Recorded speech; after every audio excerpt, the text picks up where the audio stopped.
Erev Tov Rabotai, we are continuing with our Mishna Yomi Masechet Sotah. We are up to Perek Vav Mishnah Alayev. Today's Mishnah should be Le'elu Nishmat Neria ben Svetlana Ranbai Eliyahu ben Burchai Israel of Chana bad Miriam Sason ben Raya and Yoshua ben Shifra Meluchatam beGan Eden Amen and Lehavdil ben Chaim Lechaim v'Derefua Shelemav Daniel Shalom ben Rosa Betoch Shah Chulei Israel. Generally, in matters of marital law, the testimony of two qualified witnesses is required. Only an adult male who meets certain conditions, one of them being he is not a relative, can be a qualified witness. This Mishnah deals with the case of a wife who went into a secluded place with a man after her husband warned her not to, but was not seen doing so by two qualified witnesses. After someone warned his wife not to seclude herself with a certain man, and she secluded herself with him, even if you heard about the seclusion from a bird in flight, meaning you heard about it from a single unqualified witness, she becomes a sotah. She is forbidden to her husband and may drink the sotah water. Now this Tana derives the law of seclusion from the law of defilement, adultery. Just as the testimony of even a single unqualified witness is enough to tell us that she was defiled, so is it enough to tell us that she was secluded.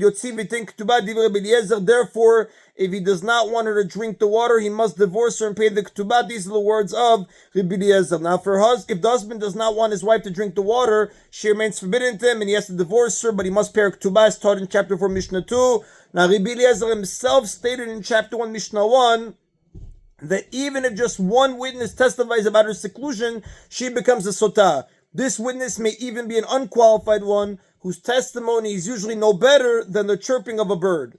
The next time, however, disagrees. Rabbi Yeshua says, if only one witness testifies about her seclusion, his testimony is useless.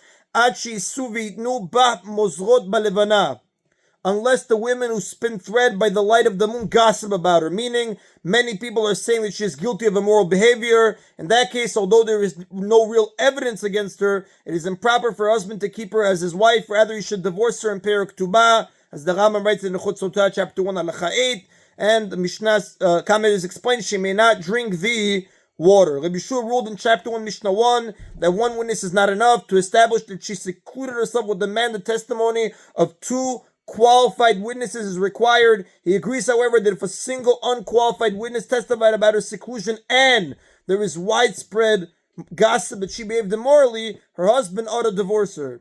She may not drink the sotah water because the water is not effective in such a situation where her guilt is widely assumed. And the Rav tells the halacha follows the opinion of Rabbi Yeshua. That is in a Mishnah Aleph. Mishnah Bet states the law when it is known that the woman secluded herself with the man, meaning the seclusion was observed by two witnesses according to Rabbi Yeshua, or one witness according to Rabbi Eliezer, and a single witness testified that she committed adultery during the seclusion. Amar ed echad ani ri'itiya shenitmet. If one witness said, I saw that she was defiled, lo hayta shotah, she does not drink the sotah water, everyone agrees that even a single witness is believed to say that she committed adultery when she was alone with the man. Therefore, she is not given the chance to drink the water to prove her innocence. She is permanently forbidden to her husband and she loses her ketubah. Usually, two witnesses are needed to prove that someone committed adultery. In the case of a sotah, however, where we have reason to believe that she is guilty because she was warned not to seclude herself with a certain man, and she secluded herself with him anyway, the Torah rules that one witness is enough to establish that she sinned. The next Mishnah derives this law from a verse. Once a single witness testifies, there is no point in her drinking the water, because the water serves only to test whether she is guilty or not. However, it should be pointed out that the testimony of one witness does not suffice to have her executed. Furthermore, not only a single qualified witness, but even a Canaanite slave and even a Canaanite maidservant who are usually unqualified or believed, not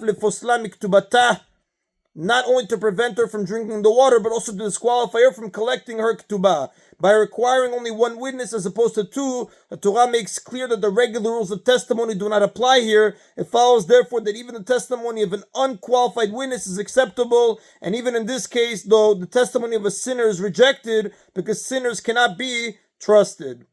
The Mishnah lists more people who are believed to say that she was defiled. Chamotah ubat chamotah v'tzaratah v'ivimtah ubat balah. Even if her mother-in-law, the daughter of her mother-in-law, meaning her husband's sister, her co-wife, her yevamah, the wife of her husband's brother, who will become her co-wife, if the brother dies without children and her husband performs yibum with her, or the daughter of her husband from a different wife, testified that she was defiled during the seclusion. Hare elu ne'emanot, they are believed despite the possibility that they dislike her. V'lo lefoslah miktubata, however, they are not believed to disqualify her from collecting her ktubah. Ela shelo tishteh, but only to prevent her from drinking the water. Since it is not uncommon for a wife to be hated by these relatives, their testimony against her is usually not accepted, even in situations where women can testify. It speaks about it in Mishnayot, Masechet Yevamot, chapter 15, Mishnah 4. But in the case of a sotah, where there is also circumstantial evidence against her, they are believed. Nevertheless, because they might hate her, they are not believed to the extent of making her lose her ketubah.